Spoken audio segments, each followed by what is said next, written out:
I used to spend weeks stressing over flight prices, refreshing tabs until my eyes hurt, only to watch flight prices jump $100 the moment I was ready to buy. But after years of tracing and retracing and research on flights,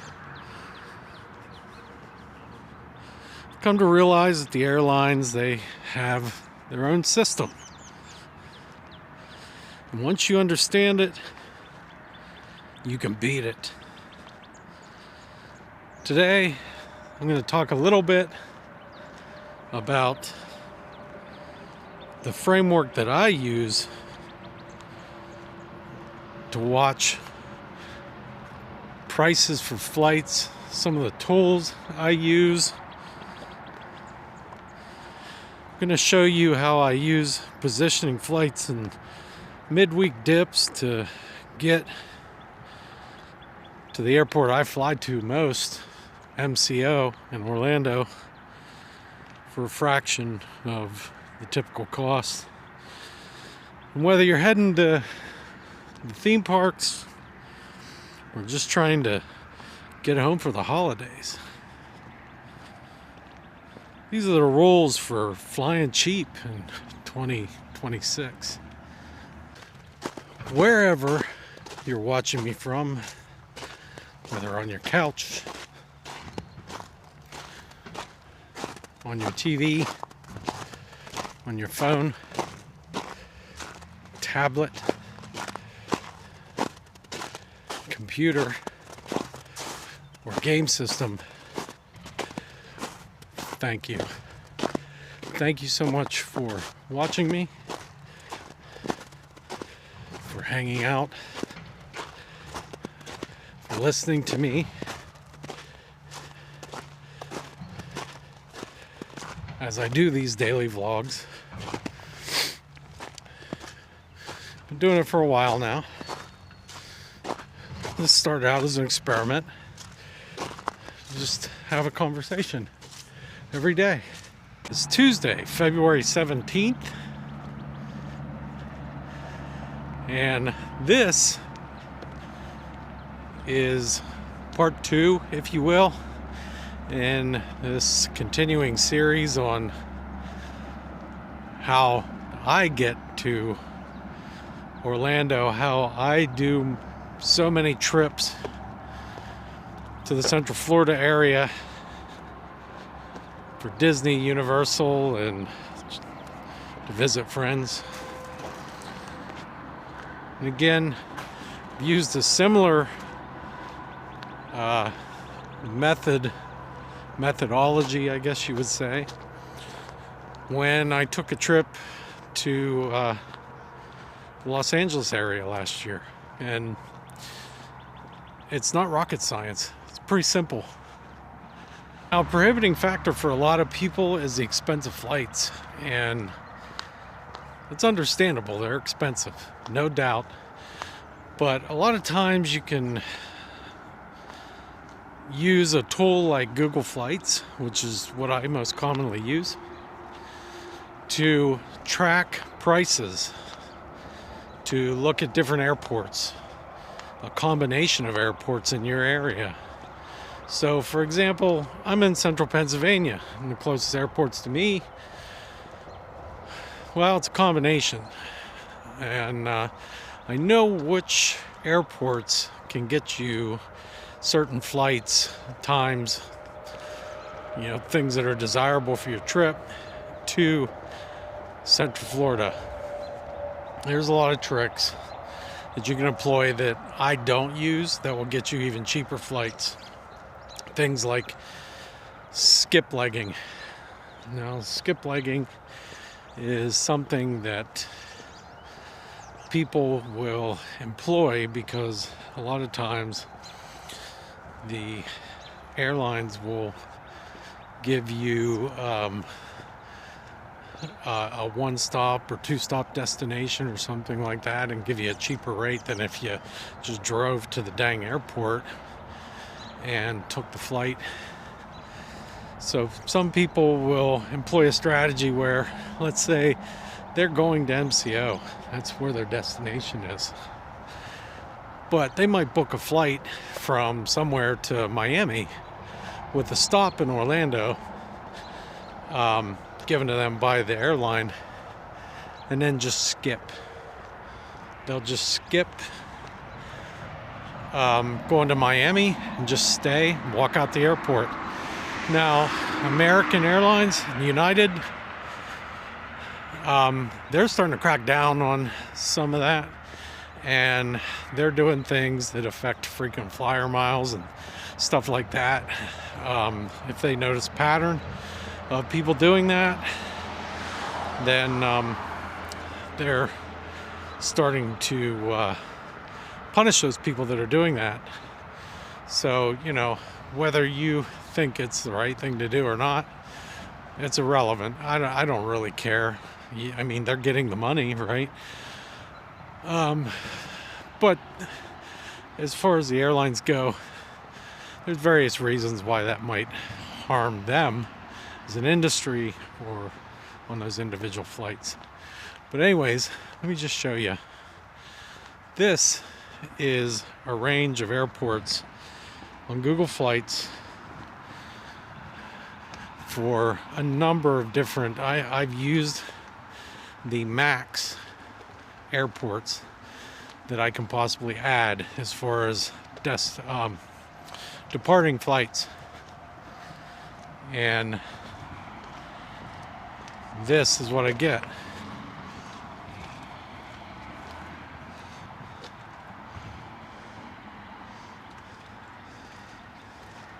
That is for March.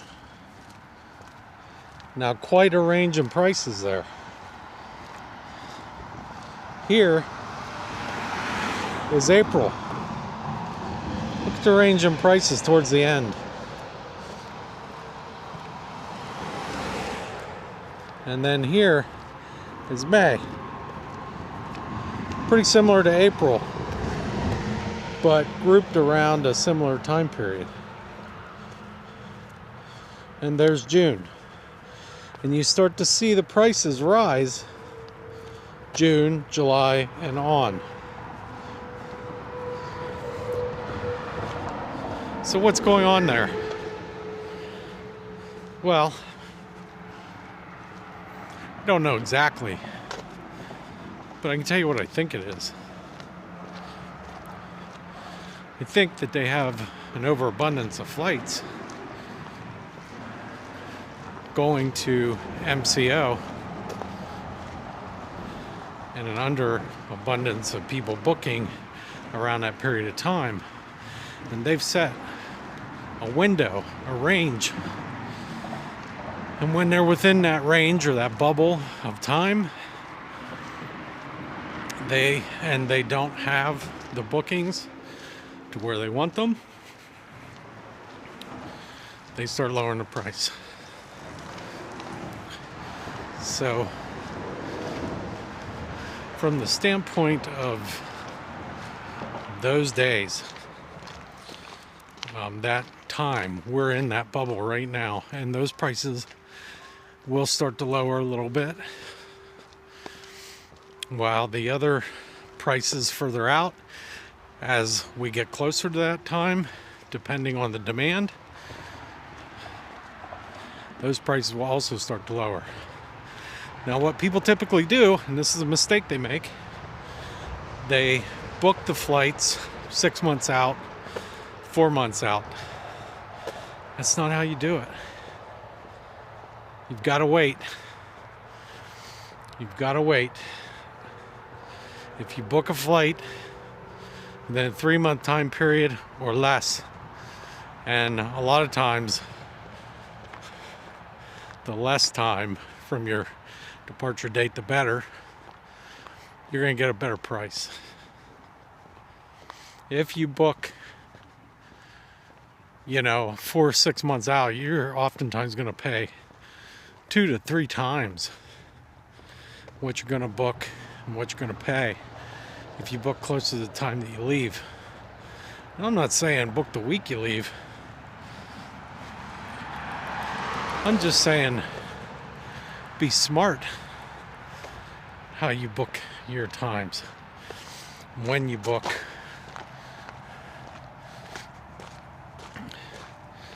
Look at this muddy mess we're walking through here. Here's another trick. I tend to make the mistake of booking round trip flights. It's just not even an option, it's just what I do. But you can often get way better prices just booking single leg flights. That's going to save you a lot of money in a lot of instances. So the thing is about MCO in Orlando, every value carrier flies there and flies out of it. So the way to save money there is book a value carrier, particularly if you can stand the uncomfortable seat and you're within like a 2-hour flight.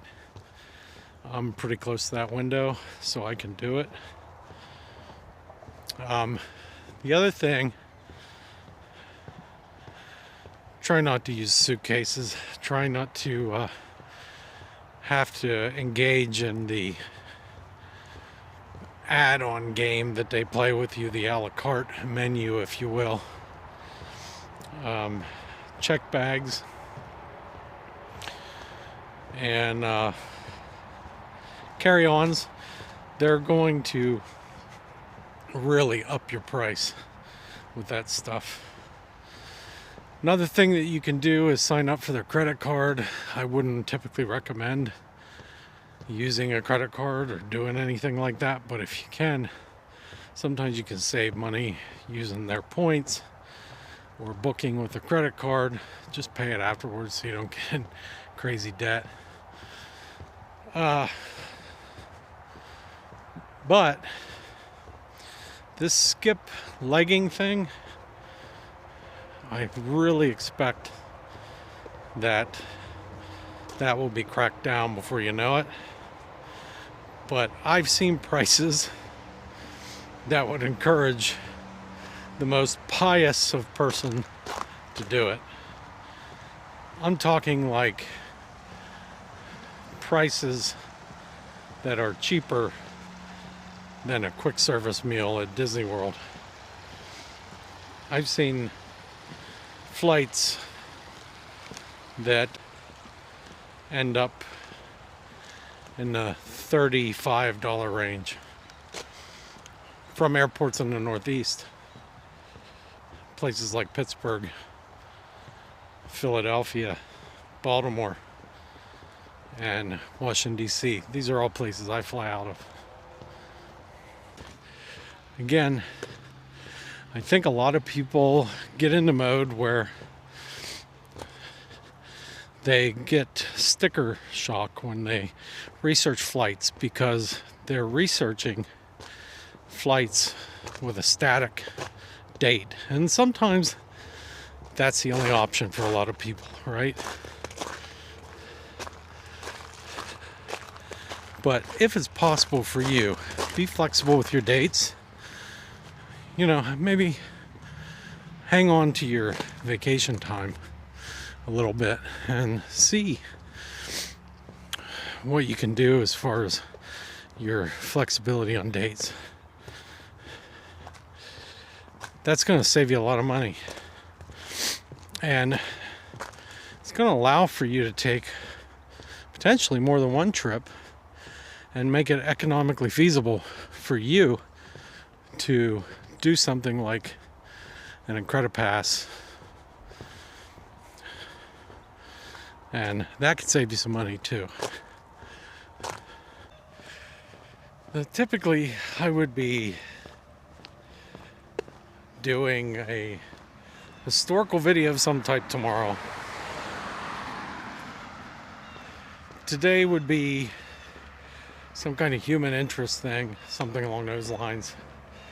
Monday is encouragement. Thursday is kind of a hodgepodge or review, and Friday is a celebration of the week that we completed. This week is a little different because I wanted to do this series on booking trips. And again, I'm using Disney as an example, but Disney isn't the only example when it comes to flights especially. The only thing that's Disney specific was the annual pass discussion. Okay, so the MCO flight thing could be anywhere. I did the same thing to book a flight from Pittsburgh, non-stop on Breeze Airways to LAX, Los Angeles International last year. That flight round trip was under $100.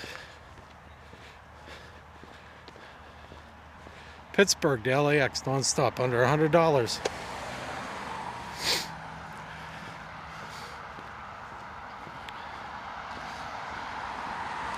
That's how I was able to afford to do that trip. So if I'm going back to LA, which I will, probably not this year, probably next year, I'm going back to LA. Going back to Disneyland. I want to do Knott's Berry Farm.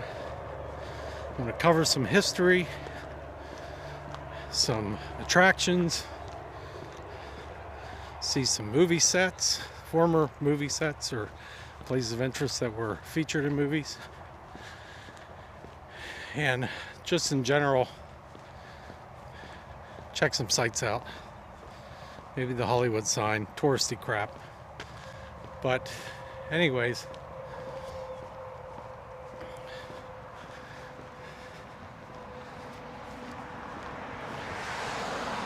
got a lot of things rolling on in this head of mine as far as some future content. And part of that is going to go back to Toe Hill because of some additional information that I've learned in my post video research. I will be doing that in a future vlog.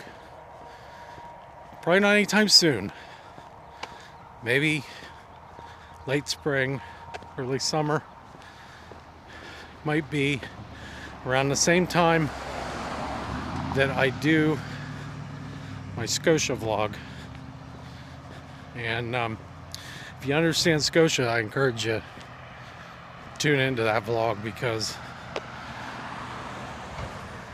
a lot of the stuff that was filmed there, along with the history that was told there, the telling of the history is fine. I feel like